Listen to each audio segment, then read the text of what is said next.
Esta parte del verso 30 al verso 33, voy a centrar más que todo en el verso 30 y voy a explicarlo en tres asuntos. Vamos a mirar que, en primer lugar, el apóstol Pablo expresa unas peticiones a la iglesia en Roma y vamos a aprender algunos asuntos allí. En segundo lugar, usted nota que dice, pero ruego, hermanos, por nuestro Señor Jesucristo. Es decir, entiendo que estas peticiones del apóstol están fundamentadas o tienen una razón. Oren por mí. ¿Por qué? Por Cristo. Y vamos también a extraer algunos asuntos en esa parte. Y en tercer lugar, él dice que me ayudéis orando por mí a Dios. Es interesante y vamos a examinar cómo ruega el apóstol que pidan al Señor por él. Esas tres cosas vamos a ver en ese texto, pero vamos a tener en cuenta todo lo que rodea este versículo, el contexto. Verso 30 dice, pero os ruego. Y vamos a ver las peticiones que el apóstol hace a los creyentes romanos. Noto en el apóstol gran humildad, hermanos, gran dependencia del Señor. Y veo humildad en el apóstol en dos sentidos. Primero, pudiéndolo hacer, no lo hace, no está ordenando, no está exigiendo a la iglesia, está haciendo una petición amorosa. Os ruego. No está diciendo, les ordeno que oren por mí. Él está diciendo, os ruego. Una petición amorosa. Y en segundo lugar, muestra humildad, pues al pedir oración por él, el apóstol Pablo está siendo consciente de su incapacidad y la necesidad que tiene de ayuda de parte de Dios a través de las oraciones de estos hermanos.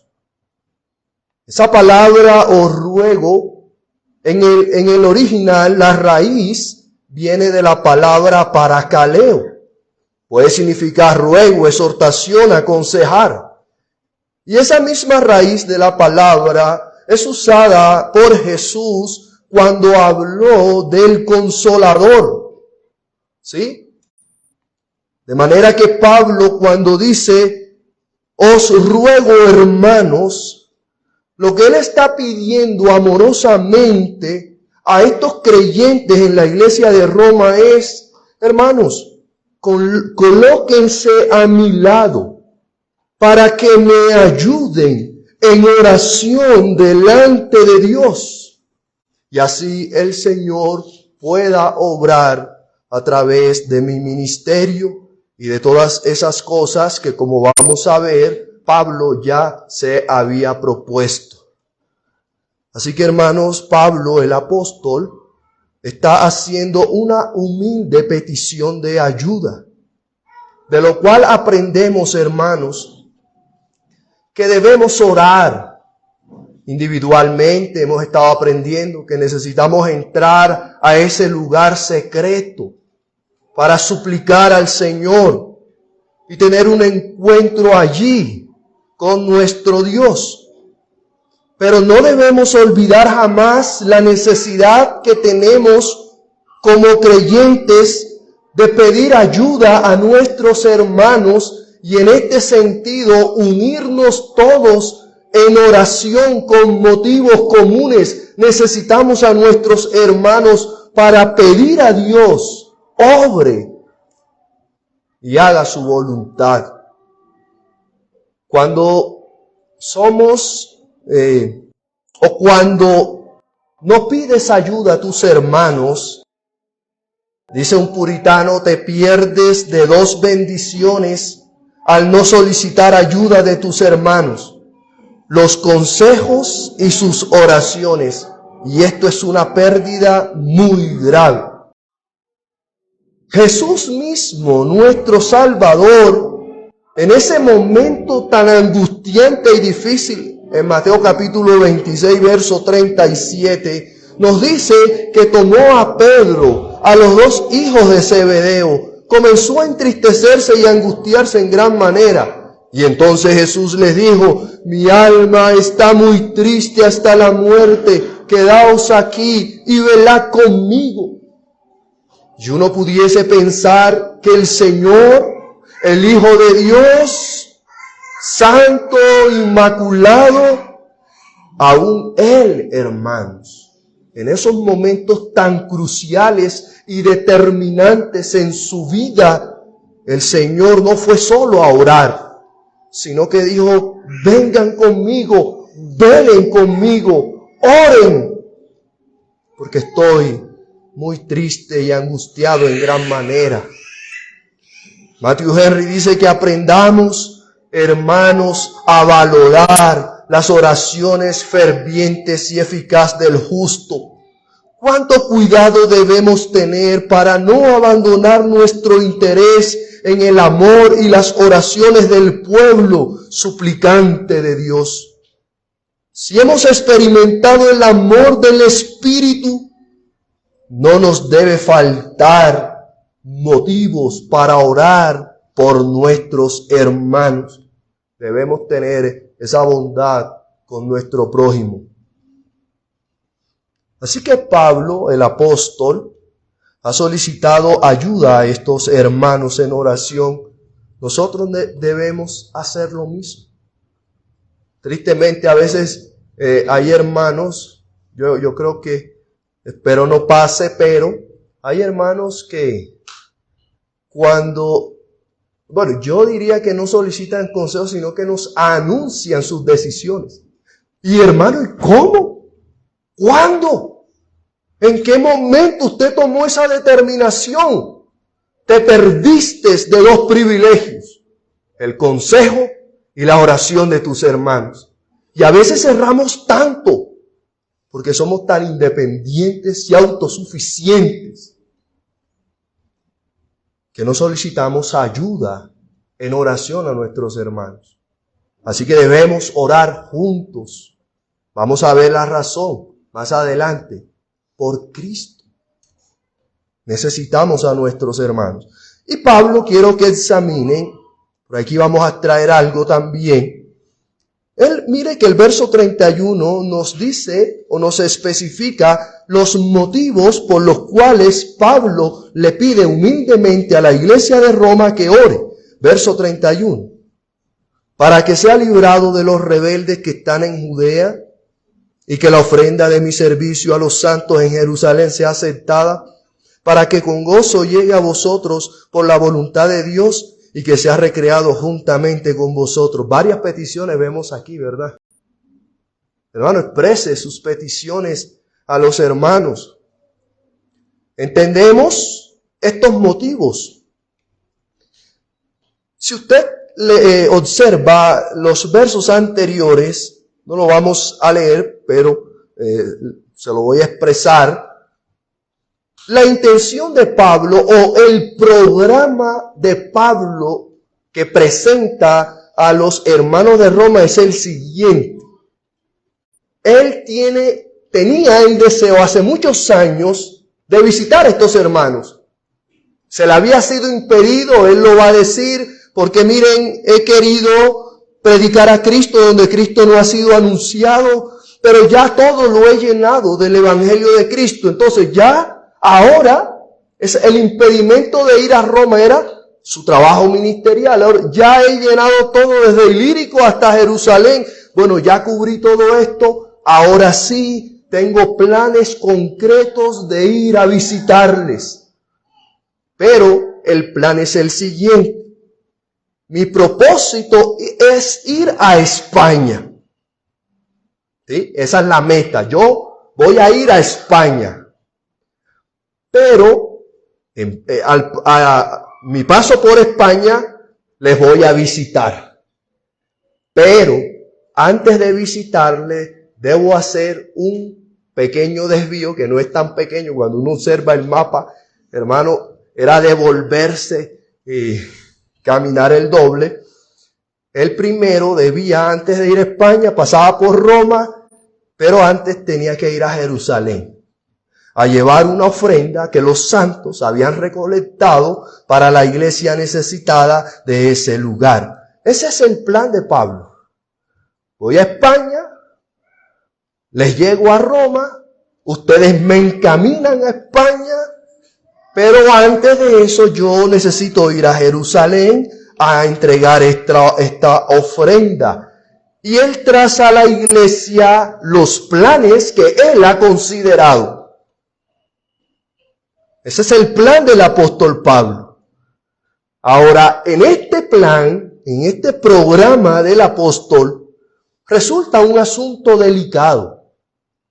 Pablo es consciente que en unos puntos de su agenda le puede impedir perfectamente su viaje a Roma y a España. Hermano, esa ida a Jerusalén está complicada. Porque Pablo es consciente que en Judea habían unos rebeldes que se oponían fieramente a su ministerio apostólico. Pablo es consciente que al ir a entregar esta ofrenda a Jerusalén, corría el riesgo de morir. O sea que su viaje podía culminar perfectamente en Jerusalén. No hay Roma, no hay España. Y es por eso que en el verso 31 dice que se ha librado de los rebeldes que están en Judea, que mi ofrenda sea aceptada por los santos y entonces yo pueda ir hacia ustedes por la voluntad de Dios y tener un gran tiempo de gozo y recrearnos en el Señor juntos. Así que vemos que luego de hablar de sus planes, Pablo pide oración a la iglesia, porque Pablo es consciente de que en el corazón del hombre se piensa su camino. Pero ¿quién es el que endereza sus pasos? Dios es el que endereza nuestros pasos. Somos atrevidos y obstinados cuando planeamos y no llevamos eso en oración. Pablo es consciente que si Jehová no edifica la casa, en vano trabajan los que la edifican. Si Jehová no guardare la ciudad, en vano vela la guardia. Cuán importante y necesaria es la oración para el creyente. Hermano, mire, aunque nuestros planes sean tan bíblicos y tan santos como los del apóstol Pablo, igual necesitamos orar por ellos. Yo a veces cuando pienso en estos planes, hermanos, misioneros, evangelísticos, o sea, nuestros planes no son así. Nuestros planes no son hacer un gran recorrido para ir e impartir el evangelio. Por lo general, nuestros planes son terrenales, mundanales. Y peor aún, hermanos, no venimos al Señor para que nos oriente, nos dirija. No acudimos a nuestros hermanos para decirle, mire hermanos, tengo estos planes. Necesito que oren por mí para que el Señor nos guíe en este asunto. No está mal, hermanos, que planeemos para el futuro. Aquí vemos a Pablo, hermanos, planeando un viaje misionero. El problema o el mal está cuando lo hacemos y no lo llevamos a Dios en oración. Todo lo hemos de poner a Dios en oración. Pablo tenía su ministerio claro. Hermanos, esos son planes gloriosos. Pero aún así, no solo él, sino que está pidiendo ayuda a una iglesia local para que ore por esos planes. Lo segundo que vemos es los motivos que Pablo va a dar a los romanos para que oren por él. Pero ruego, hermanos, por nuestro Señor Jesucristo y por el amor del Espíritu, Considero son los motivos por los cuales todos nosotros debemos orar. ¿Por qué debemos orar, hermanos? Por nuestro Señor Jesucristo. Ahora, esto parece una razón bastante general o bastante inclusiva, porque hay tantas cosas que yo puedo pensar cuando leo por nuestro Señor Jesucristo. Hay tantas cosas que me deben motivar a orar cuando yo leo por nuestro Señor Jesucristo. ¿Por qué debo orar? Porque nuestro Señor Jesucristo nos ha ordenado que oremos, que no desmayemos en oración. Porque nuestro Señor Jesucristo nos ha enseñado la necesidad que tenemos de orar siempre y no desmayar. Oremos por nuestro Señor Jesucristo porque Él hizo la base para que nuestras oraciones sean eficaces y sean escuchadas por nuestro Padre. En Juan 14:13 dice, y todo lo que pidiereis al Padre en mi nombre lo haré, para que el Padre sea glorificado en el Hijo. Si algo pidiereis en mi nombre, yo lo haré. Y sabemos que pedir en el nombre de Jesús no significa una expresión de muletilla que vamos a usar al final de cada oración.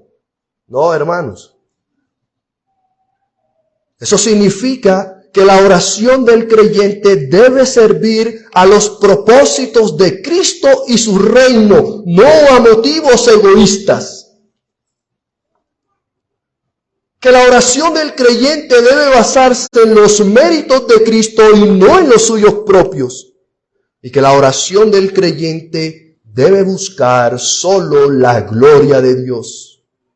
Cuando Pablo dice, pero ruego, hermanos, por nuestro Señor Jesucristo, que oren por mí esto y en esto, Él está diciendo, oren porque Jesucristo es el que gobierna, Jesucristo es el que dirige todo asunto en mi vida. Entonces, como es Jesucristo, por nuestro Cristo, oren por mí. Yo también puedo pensar que cuando el apóstol dice por Jesucristo, el apóstol le está diciendo algo como así. A mí se me ocurre esto. Miren, hermanos, cuando yo les pido estas peticiones, no es por mí principalmente que lo estoy pidiendo. No se trata del apóstol Pablo, no se trata de su ministerio. Se trata de Cristo. Así que cuando un hermano me pide oración, tenga en mente eso. No se trata principalmente de su hermano. Voy a orar por mi hermano porque deseo que Cristo sea magnificado y glorificado en su vida. Y por eso voy a ayudarlo en oración. Para que sus decisiones no sea causa de que el evangelio sea vituperado o que el evangelio sea mancillado. Voy a orar por mi hermano, por Cristo. Para que en lo que sea que haga o tome el hermano, Cristo sea magnificado por él. Y por eso debemos orar. Debemos orar por nuestros hermanos, porque se trata de la gloria de Cristo. Y digo que también por nuestro Señor Jesucristo, porque bueno, ¿quién fue el que nos abrió ese camino santo? Ese camino nuevo por el cual podemos entrar al trono de la gracia. Nuestro Señor Jesucristo. Así que la oración no se trata de nosotros, principalmente. Somos beneficiados a través de la oración. Pero a través de la oración lo que estamos buscando es que Jesucristo sea magnificado a través de nuestras vidas. Por eso debemos orar los unos por los otros. Debemos luchar en oración por nuestros hermanos, para que sean guardados del pecado, para que tomen las decisiones adecuadas. Hermanos, por eso venga a sus hermanos y diga como Pablo, ayúdame en oración.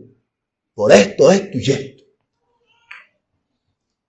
Y él agrega, por el amor del Espíritu. Es una expresión difícil porque los comentaristas dicen que solo se usa aquí en este texto y en ninguna otra parte del Nuevo Testamento. Y se concluye cuando dice, por Cristo, por nuestro Señor Jesucristo, por el amor del Espíritu, la mayoría entiende que debemos orar los unos por los otros, porque el Espíritu ha creado entre nosotros un vínculo de amor espiritual. ¿Sí? Somos uno por un Espíritu. Y ese mismo Espíritu que obra en mí, obra en el hermano. Entonces, por ese amor del Espíritu, ayudémonos en oración. Así que ahí está las razones por las que Pablo dice, oren por esto, por nuestro Señor Jesucristo, por el amor del Espíritu. Y en tercer lugar, hermanos, en el verso se nos dice, que me ayudéis orando por mí a Dios. ¿Cómo ruega el apóstol que pidan al Señor por él? Mire, pero yo ruego, ¿verdad? Que me ayudéis orando por mí a Dios. Él está pidiendo que los hermanos de Roma oren y vamos a ver que de una manera bastante particular e instructiva para nosotros. Y veremos un asunto aquí que vamos a agregar a todo lo que hemos estado observando de cómo debemos acercarnos a Dios en oración. Vamos a ver que la manera como debemos orar al Señor por nuestros hermanos, por nosotros, por la iglesia, por su reino, se expresa en esa palabra que nuestra versión traduce, que me ayudéis. Quiero que anote esa palabra, que me ayudéis orando por mí a Dios. Esa palabra ayudéis, en el griego aparece, es sunagonizomai. Ahora, ¿por qué traigo esa palabra? Porque su raíz es muy instructiva para enseñarnos en la manera como debemos orar al Señor.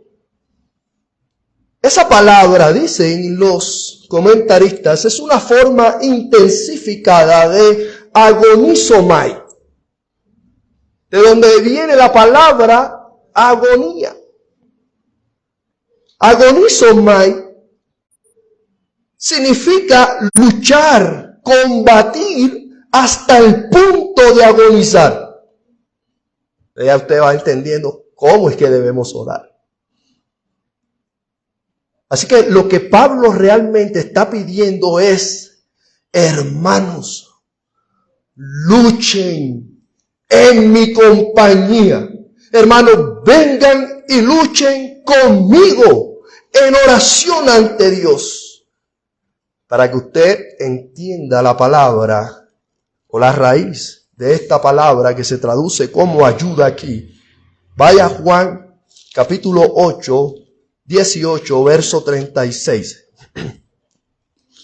Juan 18, verso 36 dice, respondió Jesús, mi reino no es de este mundo. Si mi reino fuera de este mundo, mis servidores pelearían, ahí está la palabra, mis servidores pelearían para que yo no fuera entregado a los judíos, pero mi reino no es de aquí. Si el reino de Cristo hubiese sido terrenal, sus discípulos le hubiesen ayudado a establecerlo. Si su reino fuera de este mundo. Y sí que sabemos que unos estaban bien dispuestos, recuerde al que sacó su espada. Pero Jesús dice, yo estoy aquí frente a ti, Pilato. Si tú te das cuenta, no hay una revolución ahora mismo social. Estoy solo, aquí contigo, en un juicio injusto, y nadie me está ayudando. Nadie va a pelear conmigo. Porque mi reino no es de este mundo. Pero si el reino de Cristo hubiese sido de este mundo, ¿cómo hubiesen peleado los apóstoles? Hasta la muerte. Pelearían agónicamente. Bueno, hermanos, lo que Pablo le está diciendo a los romanos es: luchen conmigo en oración. Y no es que iban a mencionar a Pablo meramente en el culto de la oración de la iglesia. Mire, Pablo nos escribió, vamos a orar por Pablo. Yo no creo que eso implique esa palabra de agonía, lucha, ¿sí? De hecho, la Biblia de las Américas traduce esa palabra ayuda, o traduce esa parte del verso así: que os esforcéis juntamente conmigo en vuestras oraciones a Dios por mí.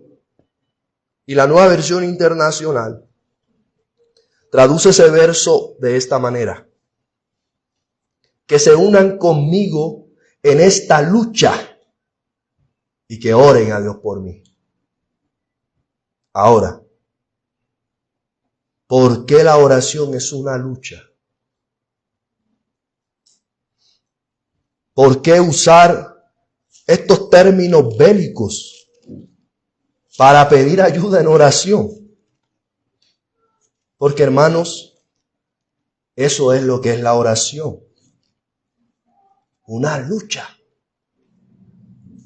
Eso es la oración. La oración es debemos ver la oración como un campo de batalla. Cuando entramos a Dios en oración, estamos en una lucha, una batalla. Y a veces, hermano, la oración, de acuerdo a nuestra necesidad o la providencia, a veces, hermanos, se convierte en una lucha muy agónica. Pablo así lo sabía. Mire que usa esa misma terminología en Colosenses, capítulo 2, verso 1.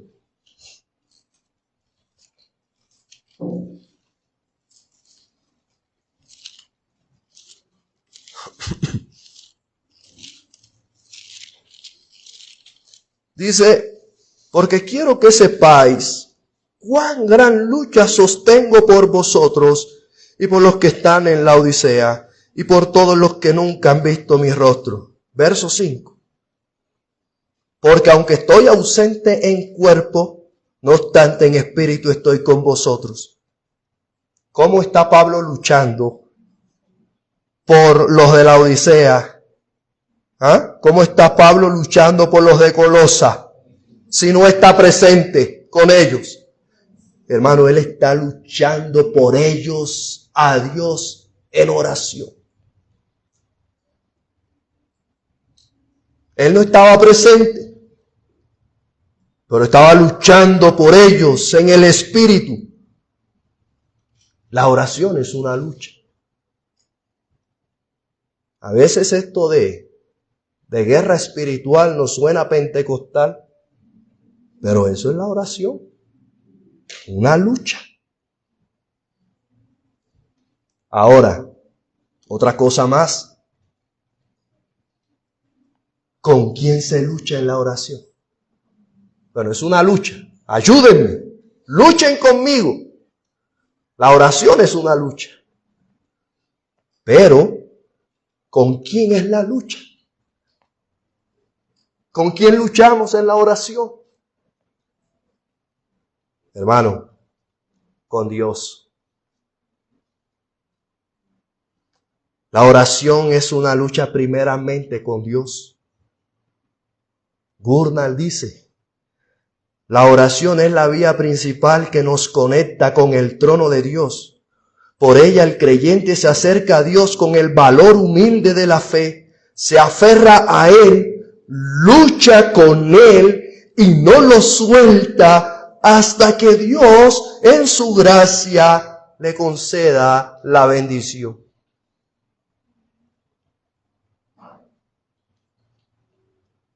¿Cuánta falta nos hace ver la oración de esta forma, hermano?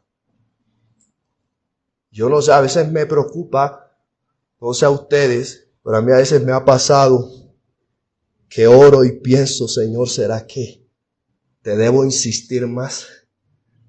O a veces somos como conformistas, como buenos reformados. Señor, tal cosa, que se haga tu voluntad. Tú eres soberano, Señor. Y hemos caído en eso. No sé, por eso quizás también nuestras oraciones son tan cortas. No estamos luchando en oración. Y voy a demostrarte por las Escrituras que la oración es una lucha primeramente con Dios. Ahora te quiero explicar que esto no significa, como piensan algunos, que yo voy a orar, voy a luchar, como he dicho, le voy a doblar el brazo a Dios para que me conceda lo que yo le estoy pidiendo. Cuando digo que luchamos con Dios en oración, no es que peleamos con Dios y con la oración lo conquisto y lo doblego a mis deseos y propósitos establecidos. Porque voy a orar lo suficiente para obligarlo a que me dé lo que le pido. Algunos ven así que la oración es una lucha y oran intensamente en ese sentido. Pero no es así como entiendo luchar con Dios en oración. Yo entiendo que luchar con Dios en oración significa que veo a Dios como mi única esperanza. Yo estoy desesperado, necesitado. Y cuando vengo a la oración, lucho con Él porque me aferro a Dios. Con la oración yo me aferro a ese trono de la gracia. Y oro al Señor por su misericordia y le digo, Señor, escúchame. Y no te he de soltar hasta que tú me respondas en tu gracia y misericordia. Oh Señor, ayúdame. Luchar con Dios es venir a suplicarle su misericordia, su guía, su sustento. Hermano, y es suplicarlo con intensidad. Pero no vengo a doblegarlo. Vengo a aferrarme a Él como mi única esperanza. Con la oración, cuando lucho con Dios en oración, yo le digo, Señor, no tengo más nada. Dependo de ti completamente. Oh Señor, si tú no me respondes, muero, Señor.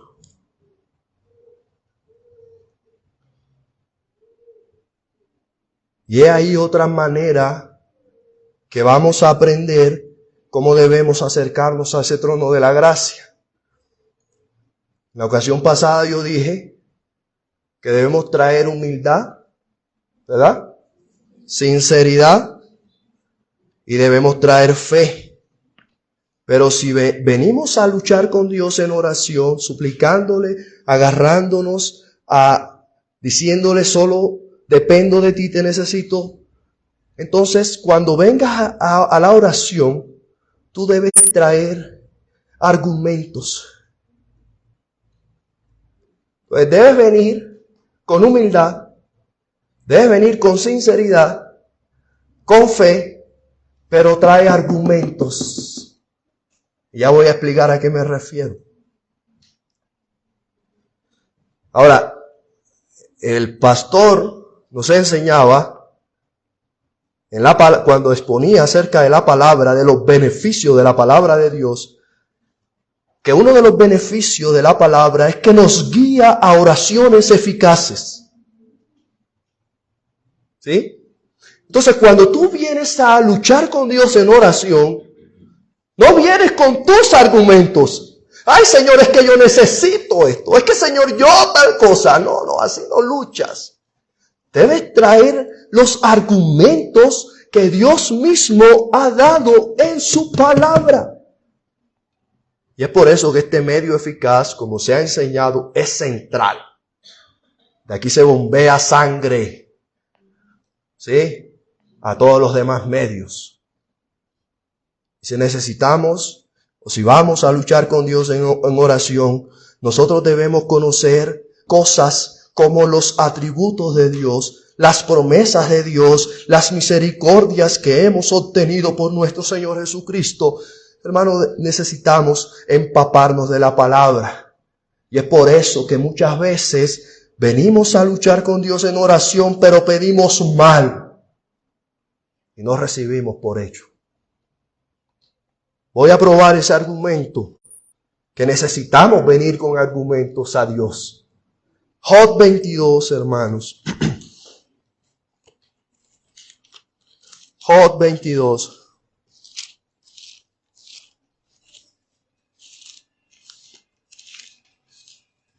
Lea por favor el verso 3 y el verso 4.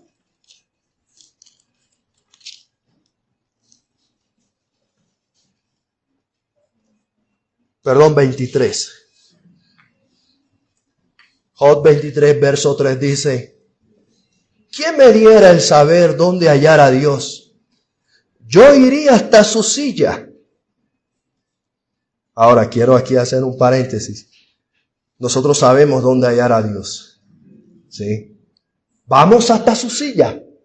Vamos al trono de la gracia. ¿Y cómo vas a ir allí? Verso 4. Expondría mi causa delante de él y llenaría mi boca de argumentos. Verso 7. Allí el justo razonaría con él y yo escaparía para siempre de mi juez. ¿Cómo va a llegar Job a la silla donde está el juez? Con argumentos. Entonces esto me trae a mi mente, hágase la idea de una persona en un estrado judicial que tiene que defender su causa.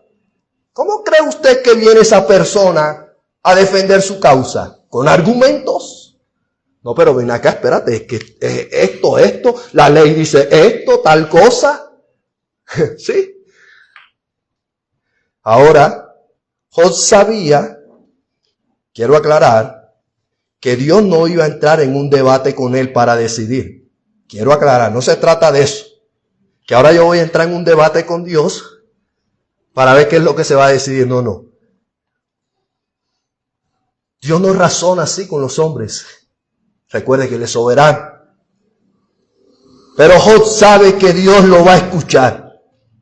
Y cuando él dice, voy a traer mis argumentos a defender mi causa, es porque sabe que Dios va a tener misericordia y le ha de librar, porque es un juez justo. Pero no se haga la idea de que ahí va a entrar en un debate de tú a tú.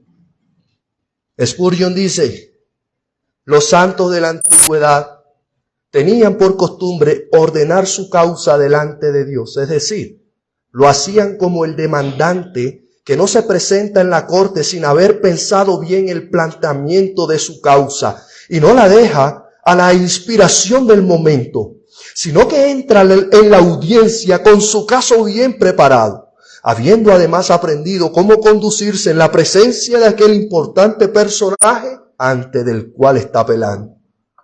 En tiempos de peligro y de angustia, claro, hermano, podemos volar a la presencia de Dios tal como estamos. Como la paloma entra en la hendidura de la roca, aunque sus plumas se encuentren en desorden. Pero en tiempos normales, no deberíamos presentarnos con un espíritu en oración sin preparación. Así como un hijo no se presenta ante su maestro en la mañana hasta después de lavarse y vestirse. Hermano, si hemos entrado a ese lugar en nuestro encuentro con Dios a luchar en oración, también debemos preparar nuestros argumentos. Hermano, y es que por eso es que vamos a ese lugar 5 minutos. Dijimos todo lo que teníamos que decir. Voy a dar ejemplos de esto. Sería Jacob, ve por favor. Génesis 32. Creo que Jacob es un gran ejemplo de que la oración es una lucha. Todos lo sabemos. ¿Qué hizo Jacob, Israel? Claramente dice que fue a ese lugar apartado y fue y tuvo una lucha con Dios y venció. Pero ya sabemos que no es que Jacob derrotó a Dios, sino que luchó con Dios y Dios le dio la bendición, venció. Ahora, ahí mismo, verso 12, Génesis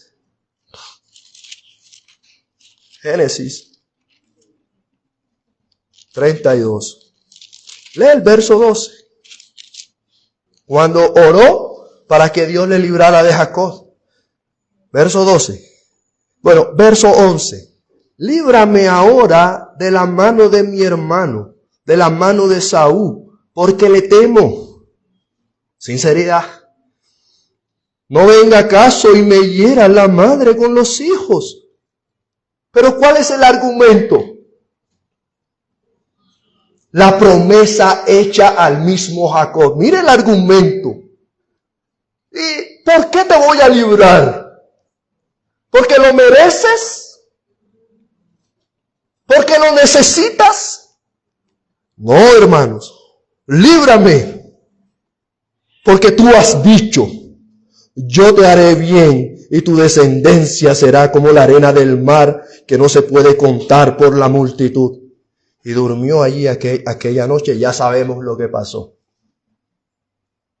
Un argumento, hermanos. ¿Y cuál fue el argumento de Jacob en la oración? La promesa de Dios. No fueron argumentos humanos. Así que, hermano, procura que tus oraciones estén impregnadas de tales cosas. Otro ejemplo, Deuteronomio, capítulo 9, verso 24 al 29. También un caso muy conocido. 24 dice: rebelde habéis sido a Jehová desde el día que yo os conozco. Qué pueblo, ¿no? Habían sido rebeldes. Y entonces, ¿qué merecían? Castigo de la ira de Dios. Pero entonces, ¿qué hizo Moisés? Fue a Dios y luchó con Dios en oración. Verso 25. Miren, quiero que con estas palabras usted entienda lo que me refiero con luchar. Me postré, pues, delante de Jehová 40 días y 40 noches estuve postrado, porque Jehová dijo que os había de destruir. Un hombre que está luchando con Dios en oración. Verso 26. Y oré a Jehová diciendo: oh Señor Jehová, no destruyas a tu pueblo y a tu heredad. ¿Por qué? Porque has redimido con tu grandeza que sacaste de Egipto con mano poderosa. Acuérdate de tu siervo Abraham, Isaac y Jacob. No mires a la dureza de este pueblo, ni a su impiedad, ni a su pecado. No sea que digan los de la tierra de donde nos sacaste, por cuanto no pudo Jehová introducirlos en la tierra que les había prometido, o porque los aborrecía, los sacó para matarlos en el desierto. Señor, ellos son tu pueblo, ellos son tu heredad. Tú les has hecho promesas. Oh Señor, no los destruyas. Los sacaste con tu gran poder y tu brazo extendido. Perdónalo, Señor. 40 días, hermano, y 40 noches. ¿Y cuáles fueron los argumentos de Moisés? No fueron argumentos humanos. Todos fueron basados en lo que Dios había dado a sí mismo a su pueblo, lo que Dios había prometido a su pueblo, el pacto que Dios había hecho con su pueblo y la gloria misma de Él. No por nosotros, hermano. Por eso recuerden, por Cristo. Este texto, hermanos, cada vez que lo leo, Daniel 9:7, te estoy ilustrando lo que es luchar con Dios en oración. Daniel 9:17.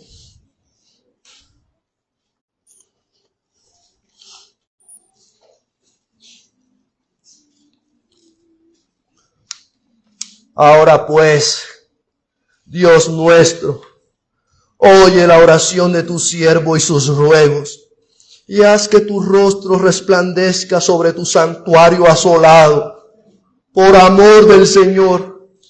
Inclina, oh Dios mío, tu oído y oye, abre tus ojos, mira nuestras desolaciones y la ciudad sobre la cual es invocado tu nombre, porque no elevamos nuestros ruegos ante ti, confiados en nuestra justicia, sino en tus muchas misericordias. Oh Señor, perdona, presta oído, Señor, hazlo, no tardes, por amor de ti mismo, Dios mío, porque tu nombre es invocado sobre tu ciudad y sobre tu pueblo.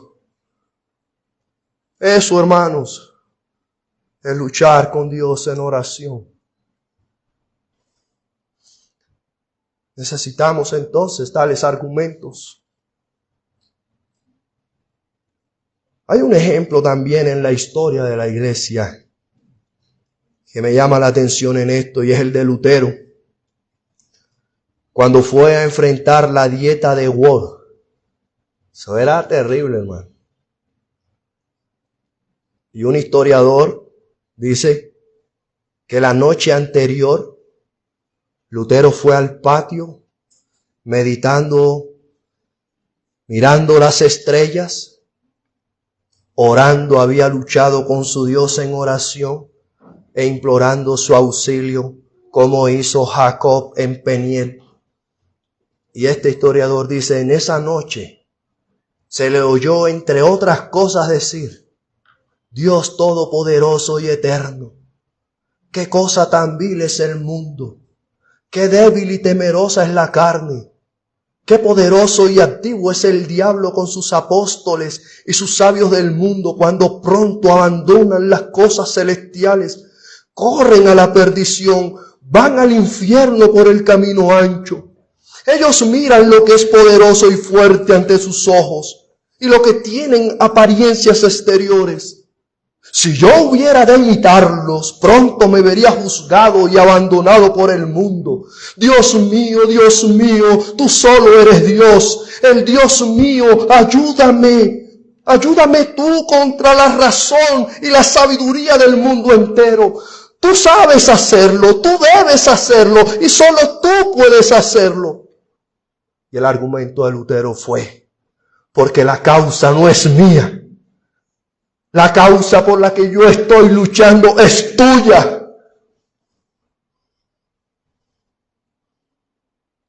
Y él decía: por mi persona no tengo nada, y con los hombres poderosos de este mundo menos.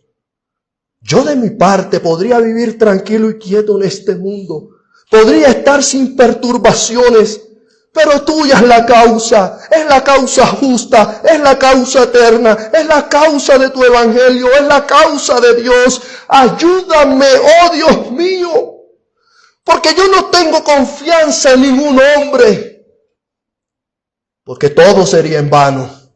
Oh Dios, no me escuchas, oh Dios. ¿Estás muerto? No, tú no puedes morir. Te escondes de tus criaturas. Y Lutero decía: ¿no me has elegido para esta causa? Pues yo creo saberlo. Te lo pregunto, si es así, entonces guárdame, porque nunca en mi vida me hubiese propuesto ponerme a señores tan grandes, sino por tu causa. Pues bien, Dios mío, ayúdame en el nombre de nuestro Señor Jesucristo, que ha de ser mi protección y amparo, mi castillo fuerte, mi poder en la fuerza. Ven, yo estoy pronto hasta perder mi propia vida, paciente como un cordero, pero no temo. Mi cuerpo, que es tu obra y tu criatura, puede ser destruido en esta empresa. Así oró aquella noche. Ya sabemos lo que pasó al día siguiente. En valentía se paró en medio de esa dieta y fue cuando promulgó aquellas famosas palabras: mi conciencia está atada a la verdad. Y si por las Escrituras no se me demuestra lo contrario, seguiré firme en mis convicciones. ¿Cómo Lutero tuvo esa valentía, hermanos? Porque luchó con Dios en oración. Nosotros, hermanos, tenemos el gran argumento para venir a Dios y pedirle en oración nuestro Señor Jesucristo. Ese, hermanos, es nuestro mayor argumento.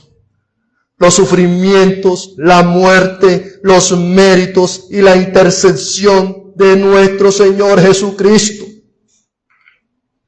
Me temo que no entendemos que contamos con ese gran argumento a nuestra disposición para suplicar en el nombre de Cristo: oh Señor, ayúdanos. Por Cristo, no por mí, Señor. Yo soy pecador, soy débil.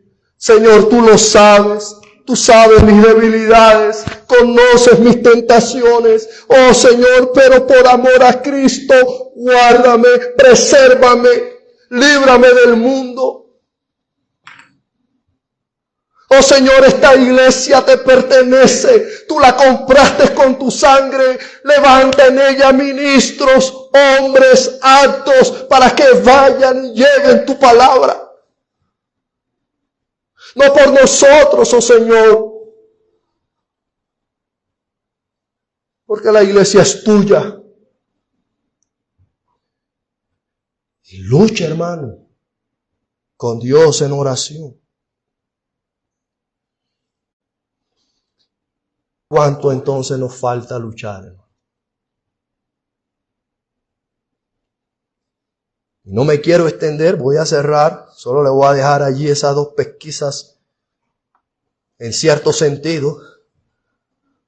Bueno, vamos a orar a Dios, a luchar con Dios también para combatir a nuestros enemigos. Dios no es nuestro enemigo, pero sí tenemos enemigos. El pecado, el mundo, Satanás. ¿Cómo lo vamos a vencer? ¿Cómo cree usted, hermano, que va a vencer el pecado? ¿Cómo cree usted que va a vencer el mundo? ¿Cómo cree usted que va a vencer a Satanás? Luchando con Dios en oración. Venga en oración a Dios.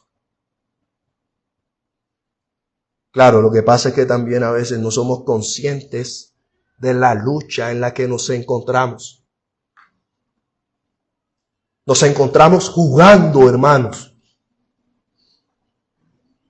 Cuando hay una guerra entre el creyente y las huestes espirituales de maldad, no deberías estar jugando, no deberías estar entreteniéndote.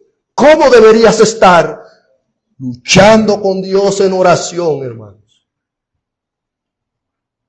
Porque estamos en medio de una guerra violenta y sangrienta. Que un puritano dice que ni la guerra más cruel entre los hombres se compara con la guerra espiritual que libramos los creyentes.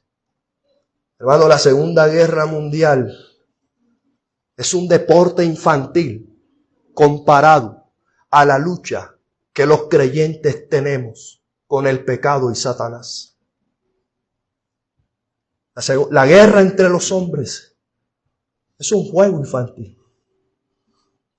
Pero aún así nosotros, aperezados, con los brazos abajo y no luchando con Dios en oración. Amigo, bueno, hermanos, ya me acaba el tiempo. La lucha en la oración es la que va a traer paz a tu corazón. ¿Sí? Al final Pablo dice: y el Dios de paz sea con todos vosotros. Hermano, solo vas a tener paz en tu corazón luego de que hayas luchado con Dios en oración. Filipenses lo dice, todas tus peticiones, ven, tráelas a Dios. ¿Y qué te va a dar Dios? Paz. ¿Por qué a veces tomamos decisiones y estamos tan perturbados? Nada, no luchamos en oración. Entonces nos sentimos inseguros. ¿Y será que? Yo como que me equivoqué. Una intranquilidad, una inseguridad. Pero claro, es que no hemos ido al trono de la gracia a pedirle, a suplicarle al Señor. Obra en nuestras vidas. Pero hermano, cuando hemos luchado en oración con Dios, salimos de ese lugar secreto en paz. Mira, cuando Jesús fue ahí a Getsemaní, él tenía gran tristeza. Pero cuando terminó de luchar con Dios, Mateo 26, 45, entonces dice, vino a sus discípulos y les dijo, dormid ya y descansad. He aquí ha llegado la hora y el Hijo del Hombre es entregado en manos de pecadores. ¿De dónde vino esa tranquilidad del Salvador? Pero no es el mismo que sudaba gotas de sangre por la agonía. El mismo que estaba allí. Oh Señor, si es posible, pasa de mí esta copa. Ahora lo vemos tranquilo. Y le dice a sus discípulos, anteriormente les había dicho, velen conmigo, no duerman. Y ahora les dice, duerman ya. Había luchado con Dios en oración. Estaba tranquilo. Pablo había rogado al Señor 3 veces. El Señor le respondió. No fue lo que Pablo quería, pero luchó. Dios le respondió. Y ya. No te voy a quitar ese aguijón. Basta de mi gracia. Y Pablo dijo, bueno Señor, con el aguijón en paz. Porque aquí te quiero decir que aunque luches con Dios, se va a hacer la voluntad de Dios, no la tuya.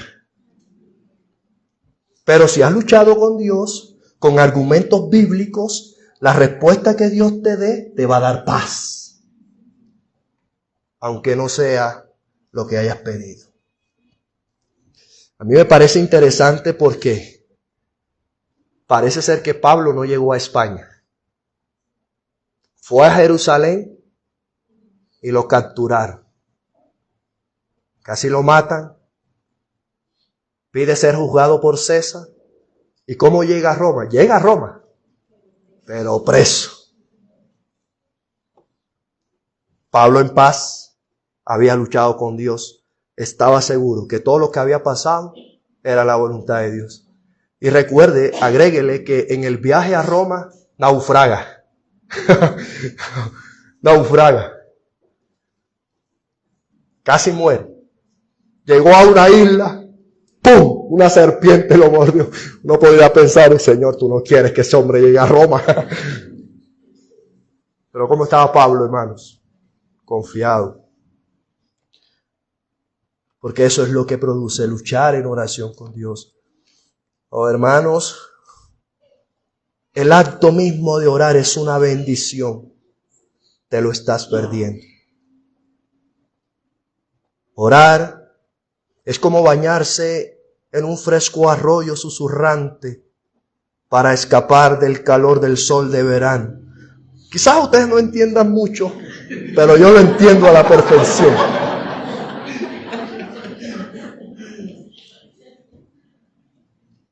Es subirse en las alas de águilas por sobre las nubes y entrar en la claridad del cielo donde Dios mora. Es entrar en el tesoro de Dios y enriquecerse de lo que Él ofrece en sus amplios graneros inagotables.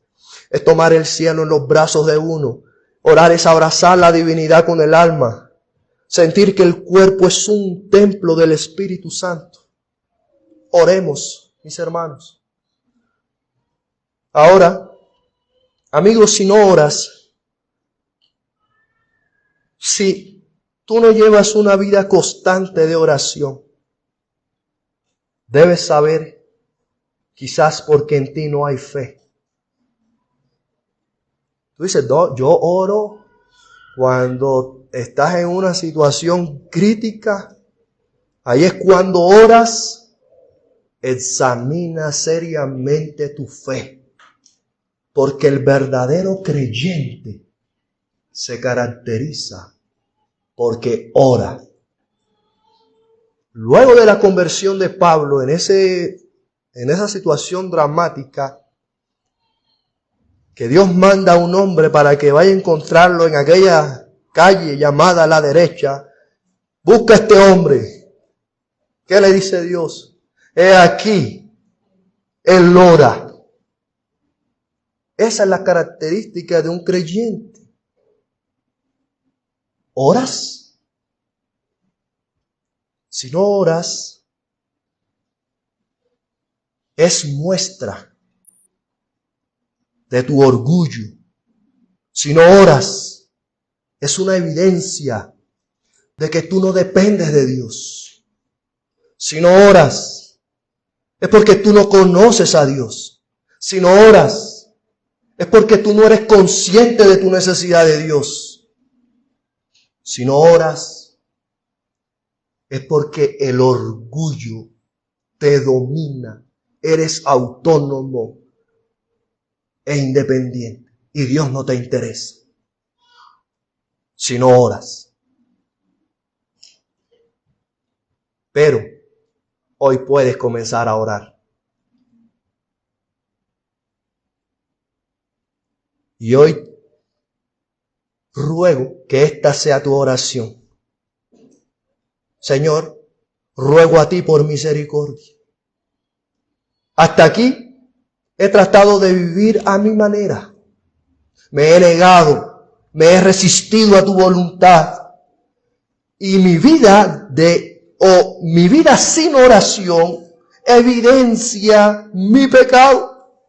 Pero hoy reconozco que necesito de ti. Señor, ten misericordia de mí. Y te aconsejo que traigas este argumento. La obra de Cristo en la cruz.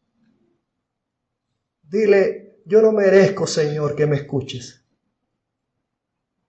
Pero he escuchado de Cristo. Y me han dicho por tu palabra que en Él hay perdón. Por eso, Señor, perdóname. En nuestro Señor Jesucristo. Yo no lo merezco. Pero por Cristo, perdona mis pecados. Y cultiva en mí una vida de total dependencia a ti. Oremos, por favor.